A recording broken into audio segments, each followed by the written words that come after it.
Hello, everybody. Andy Goldberg here. Welcome back to the Founders Chair podcast. Very delighted to have on the show today Martin McAdam from Ardgowan Distilleries. Martin, welcome to the Founders Chair.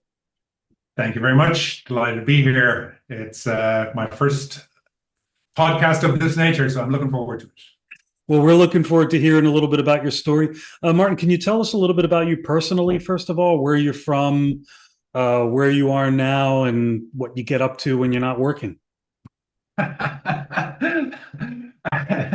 do I get up to when I'm not working? I think, one of the things that probably most of your founders would share with you is that they work a lot, and that means probably most of the time. And even when you're not working, you're thinking about working. So, it can be a little bit intense. Yeah. But my background, just to let you know, I grew up in Ireland and I studied chemical engineering. That's my background. I then left Ireland, worked in Germany for a number of years. Never really worked as a chemical engineer. It's strange the way these things coming around. I mean, a distillery is a perfect, ideal project for a chemical engineer, but it's only in my latter years I've come back to actually being a chemical engineer. I spent my early career writing software for instrumentation and control systems.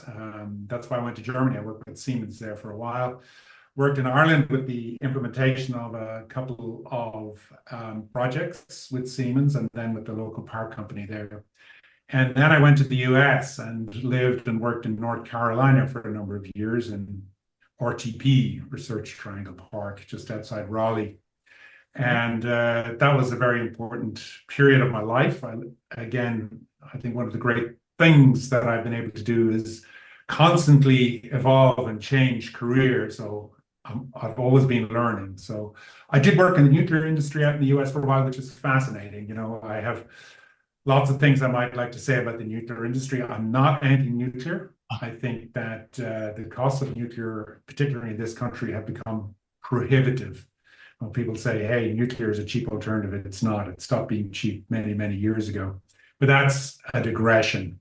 So after that excursion in the US, I came back to live and work in Ireland for a number of years, and then I got involved in renewable energy. So we were developing wind farms in Ireland and Scotland primarily.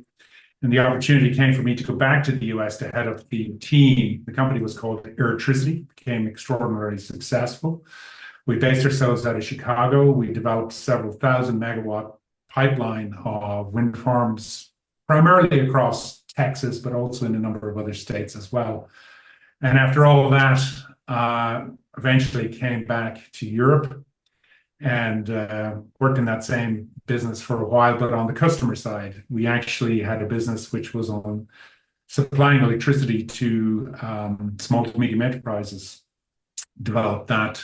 That company was then bought out by Scottish and Southern Energy. So then I started a different career path. SSE were running a number of investment and portfolio companies, including one that was developing wave power.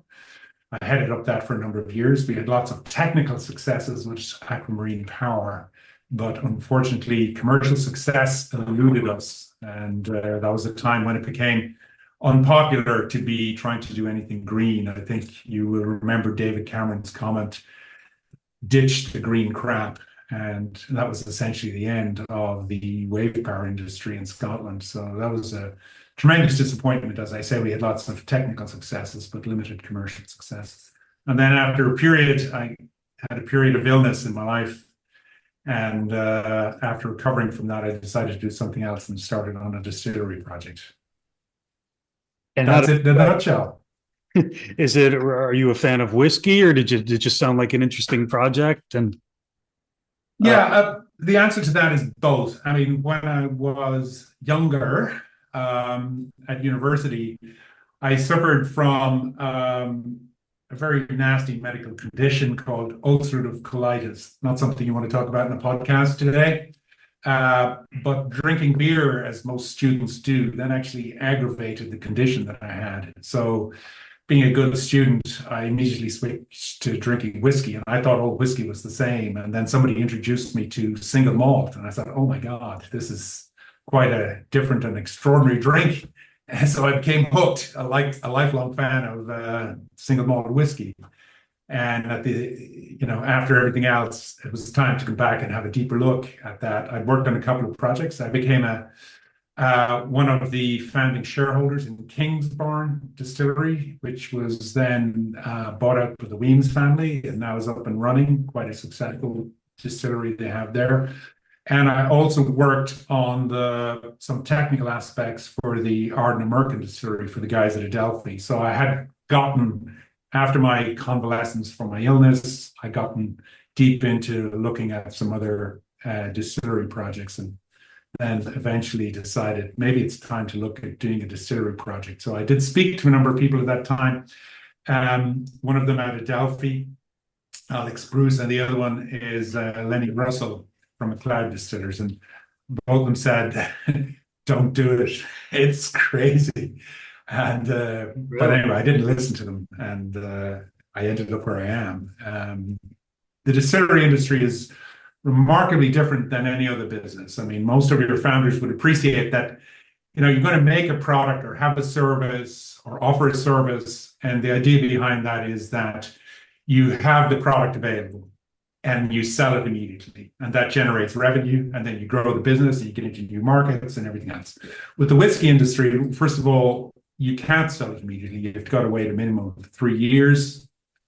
And then the new make spirit that you've distilled becomes whiskey after 3 years. But in reality, for a single malt, a 3-year-old is really no good. So you got to wait like 12 years. Yeah. However, once you get to that point, the asset begins to grow dramatically in value. So it's the worst thing you could do almost with a whiskey distillery is sell any product at all. Keep it in the warehouse, keep it maturing, and keep the value growing. However, that is not a sustainable business model for anybody. So you've got to make compromises along the way. But it is a very different business than any other business I've been involved in. So I'm curious to know, you were told by industry experts, don't do this. You're buying yourself a world of trouble, a world of stress. It's hard. It's hard. It's really hard. What kind of mindset, what kind of personality says, no, I'm doing it says to the industry experts, no, I'm going to go do it anyway? What were you hoping to achieve? I think, well, there was a couple of things. One, my life, and, I'm not based in Scotland. I've embraced the Scottish way of life. I believe that wherever you go in the world, and it's a great privilege to travel and live in other countries, but wherever you go, I believe in assimilation. So I'm in Scotland, I've assimilated, I'm part of this country, I'm part of the community, I'm part of the business community here. So that's the most important thing. And I think that in terms of thinking about what business to be in, I've been at, leading edge in terms of the renewable energy space, wind energy space in particular, leading edge, growing that business, doing lots of learning there. And then I would say at the bleeding edge in terms of trying to develop wave power. So I think in some ways it was kind of like, do something that's reliable, that's Scottish, that's a proven industry that's been around for a long time, but also take the opportunity to try and do some things different in terms of creating a new single malt Scotch whisky distillery in Scotland. So a combination of kind of madness and perhaps, opportunity coming together to do something slightly different. But yeah, it's hard. Don't get me wrong. It doesn't suit various types of investors. I mean, we started with family and friends investing in this business to get it up off the ground. And then you need people who are going to invest who have an extraordinarily long view of capital return. I mean, you're looking for really patient capital to invest in a Scotch whisky business. You got to be somebody who's going to say, okay, I'm putting my money away and I'm not going to even think about it for 10, 12 years. That's the reality of a whiskey business. And so that's a little bit different. And that doesn't suit people. It doesn't suit venture capitalists. It doesn't suit private equity. It does suit some family offices, but there's lots of things which are challenging. It's a journey. But so tell us a little bit about Ardgowan Distillery now. Where is it? Who are the people? And what are your signature Yeah, no. So where we're at now is that we're just on the cusp of commercial operations. We have done our first mash on site. Um, we're the normal challenges associated with commissioning any process plant have been upon us. We've slowly worked our way through those. So we're at a point now where we're ready to do our first distillation. So we'll be mashing, fermenting, and distilling, hopefully all in the next 10 days. And that will be the first complete exercise of the process end to end. And then we would be in commercial operations from thenceforth. So I would certainly hope that, of course, there'll be more wrinkles along that journey, but where are we now, 22nd of April, by the end of May, I would expect us to be in normal production operations on site and clearing away the last of the builder's debris and getting on with turning this into a great location to make Scotch whiskey and eventually welcoming visitors to our site starting in July this year. Well, I'm looking forward to to tasting maybe the first batch. Absolutely, we'd love to have you do that, but you can certainly take some new mix first. But before, we'd be happy to have you comment on our single malt. Come back in 10 years, 8 to 10 years anyway. We could do that. It's such a long wait, isn't it? Yeah, it is. I mean, what I say to people is, we started this back in 2017, so that's 8 years. I say to people, 8 years, 6 prime ministers, a pandemic, a cost of living crisis, and Brexit, which was a big factor which delayed us. We had a family office based out of London who were completely committed to the project, and then the country voted for Brexit, and they thought that this was absolutely crazy. I mean, anybody who understands the whiskey industry will appreciate that about 33% of all Scotch whiskey is exported to Europe. They said, hang on a second, you're just cutting off 33% of your market. Why would we invest in this thing? They couldn't get comfortable with it. So they stepped away. And then, of course, we had the pandemic start. So you think about all these things, it takes a long time to get investors at the table, get them comfortable with the project. Then Brexit, they stepped away. Then we had a pandemic, and then we were still trying to bring in investors during that period. And eventually we did bring in somebody. Our lead investor is a chap called Roland Grain, or Grein, from Austria. And he's a very successful IT entrepreneur. And he is now the principal investor behind the project. And, I've taken the project this far. And Roland is stepping up. He's going to take the leadership role on the project as I step into the background and put on my founder and ambassador badge and help get the name out there. But he's going to actually be involved in the day-to-day operation of the business going forward. So, you've had a very varied career and different countries, different industries. Primarily as an entrepreneur, as a business owner, as a business founder, what would you say has been your biggest learning? Or breakthrough moment that you can share? Yeah, I wish I'd started getting. When I started my career, I was working for big companies like Siemens, a big company like the Power Company in Ireland, and so on. And then I worked for a smaller company in the US who was providing specialized services to the nuclear industry. But after that, I really got involved in starting businesses. And I thought, I should have done this earlier in my career. So what I would say to people is, it's nice to have a salary which is coming in. And I'm not saying that you need to worry about it, but, as long as the business is successful. So to take off that mantle and say, well, I'm going to work with startup businesses, or part of startup business, or invest in startup businesses and be part of the growth of startup businesses, it's really the roller coaster ride, and that's where it gets scary. And you can think of all the reasons not to start your own business, but I think it's very important, if you've got a good idea, there are people out there who will guide you. I'm very lucky to have had a couple of people in my life who are able to encourage me. I certainly suffer from imposter syndrome. I always think, what the hell are you doing? Why are you here? This is all a smoke and mirrors. And then somebody comes along and says, Martin, you've got real talent. You can do this. You have the ability.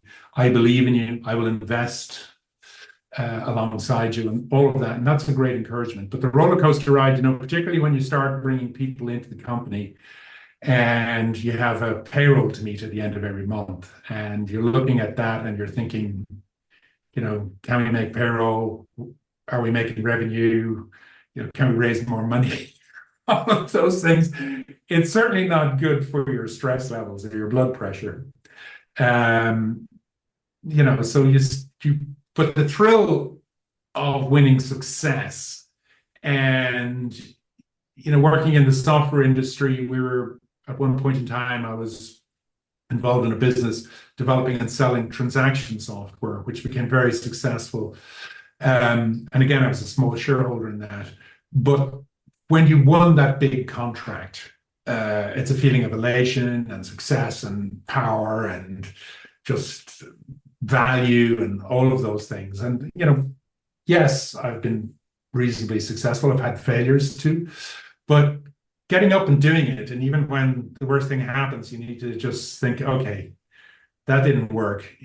Let's shake ourselves off and think about what's next. I also think that when people talk about strategy, we had this grand strategy from the outset. I don't know how you suffer bad language on your show, but that's bullshit. The fact is that what works was the strategy. So on several occasions in businesses, we found, we got to do this. We're going to chase this type of customer, and you find out that doesn't work. And you think, okay, is our product so bad, or do we need to have a different target audience for the product? Or do we need to approach it in a different way? Or the value that we're selling transaction software? No, we're not. We're generating efficiencies within your organization. We're going to eliminate paper. We're going to do, so selling it in a different way, and then finding that way of communicating with the customer. All of those things, help a lot. And then you can say, well, our strategy was from the outset to do this with the customer. Well, no, that's what worked, and that became your strategy because you field tested it and it worked. And the other things you thought at the beginning didn't work, but eventually what worked became your strategy. So which comes first? What works or your strategy? It's nice to think that, we developed a strategy with think groups and all that sort of stuff, and then we have this marvelous strategy. Well, if it's not working, then it's not a marvelous strategy. Yeah. I mean, do you think it's important to have a plan, like even a short absolutely plan? But then, absolutely. There's no question. I mean, even things that don't work, it's important you plan. Sorry to cut across you, but I mean, first of all, you need a business plan, regardless. If you're going to have a dog grooming parlor, you need a business plan. If you're going to create the latest generation of technology, you need a business plan. You need something out there. And particularly if you're going to raise money, the fact is that people who are going to invest, yes, they're investing in people. And that's the message that we were always told. People invest in people. So they're going to meet your management team. They want to go and discuss your approach to product development. They want to do all of those things. But fundamentally, they want to see it written down. And the reason they want to see it written down is because that is the mechanism by which you are assessed by the venture capitalists or whoever the finance person is, whoever the gatekeeper to that finance is. They want to see a business plan. They want to see a profit and loss. They want to see projections. They want to see all that sort of stuff. It doesn't mean that you're going to achieve exactly what's written in the plan. But the fact is, you've had to think through the steps of what that is, how we get the product to market, how we're going to sell it, who our customers are, what's the size of the market, all of those things. It's all written down. And then you make some reasonable assumptions. But my assumption are as valid as anybody else's, and there's an infinite number of wrong assumptions out there. So pick one, get the business plan done, get it in front of your investors. There's nothing wrong with taking feedback from them as well. Some people may have more experience in the market you're targeting, and they say, well, hang on a second, we've experienced this with some of our other portfolio companies. This is what we think you should do. If it sounds reasonable, maybe you change your plan to adopt to it, but it's got to be a plan that you and your management team own. Because you have to believe it. And if you believe it, then the investors believe it. And as I said, investors invest in people, then they believe in you. And that's the important step. So what advice would you have for would-be entrepreneurs and business owners in terms of getting started? Do you have to have that strategy and that plan in place? Or can you run with an idea and then build it as you go?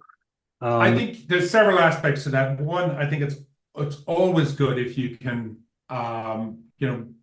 prototype or find an early adopter or any of those things. I think that's really good because it allows you to feedback. Find a friendly customer who's willing to work with you to help develop the product. All of those things are extremely valuable. But if you decide that you can grow by getting a couple of customers and helping you develop whatever it is you want to do or improve the service that you're offering, fantastic. Maybe you don't need to raise any money in that instance.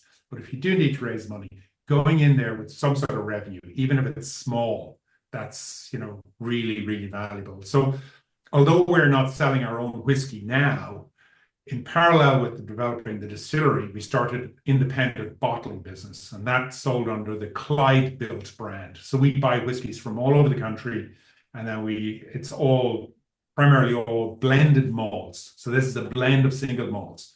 They're all single malts, which we bring together and create the Clyde Built product. We work with the local chef, Max McFarlane. He's worked in the whiskey industry for 46 years, I think. He was the guy behind the Highland Park single malt, somebody with real experience. So having somebody like that behind you, but we created award-winning whiskies through the Clyde Built brand. It also enabled us to grow that business. So, when we were, I think last year we did in excess of £1 million in revenue just from the independent bottling and whiskey trading business that we have. That's very important when you're looking to raise money or bank debt or anything else, because you're going to say, well, do you have any revenue? Yes, we do. There it is. It may not be spectacular in terms of what's needed, but having revenue and having the ability to generate revenue and proven revenue, that's all going to be extremely positive to investors in particular. Yeah. So what's next for you then? You're taking a step back.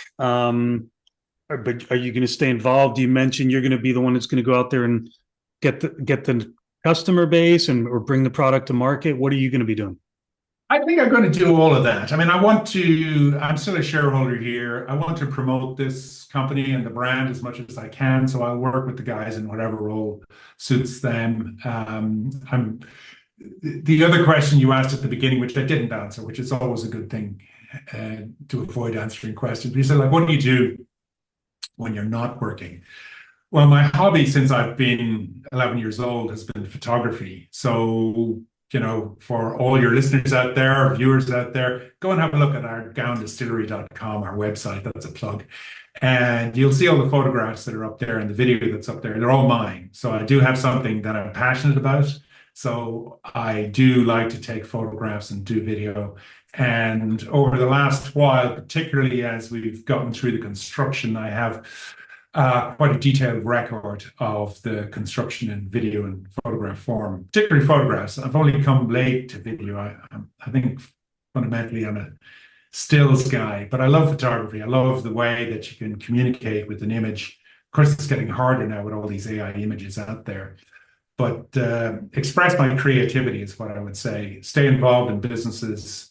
I still think I've something to contribute. I've obviously been approached by a number of people who say, hey, come and sit on our board, but I'm going to be selective.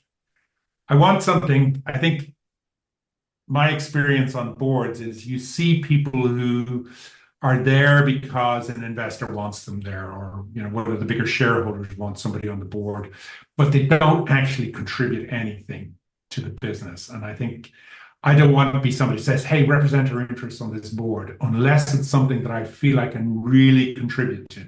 There's no point in sitting around a board table every couple of months, whatever it is, when you have board meetings. You read the minutes the night before, you look at the board papers, and you ask a couple of dumb questions in the board meeting. Who wants to do that? I certainly don't. I think you really, if you have the opportunity to be part of a board, then you have to contribute value. And contributing value is both supporting and challenging the management team. And you got to get that mix right. You're no longer the manager's business. You got to support the managers in terms of what they're doing. But, you really, when they're taking that big decision, you got to be able to stretch them. You got to be able to challenge them. You got to be able to interrogate them and really feel that they're on top of what that big decision is. So being able to do that, and I think that requires, some of those skills are translatable across any business. So, somebody says, hey, I'm making new children's toys. Do I feel I would contribute in that environment? No. I think I could, in terms of the finance and challenge, and yes, I could, but my domain knowledge doesn't go that far wide. So the answer would be, I don't think that would be a fit for me. But if somebody was in the energy space, or somebody was in, new product development and in the engineering space, or something like that, then definitely my domain experience would contribute to it. But I think you have to be careful about either hiring a board member. What are the motivations, and do they have skills that are going to be valuable, or even taking a board role? I think if you're honest with yourself, you can take it because it's a few quid and it's easy work. But if you're not contributing, I think it's no value to the company. Yeah, so lots of opportunities, different possibilities for you now. So we're just going to have to follow closely and see where you wind up. Well, we've come to the end of the conversation, Martin. Thank you so much. This has been extremely enlightening. I think people that watch this, especially people that are just at the start of their journey, are going to be taking a lot away from this and a lot to think about. Great. Delighted and so glad to meet you, and wish all your founders the absolute best. Thank you, Martin. Well, this has been the Founders Chair podcast. I've been Andy Goldberg. I've been speaking to Martin McAdam from Ardgowan Distillery. Thanks again, Martin, and thanks again to all our listeners. We'll see you all again real soon. Bye-bye. Thanks, Andy.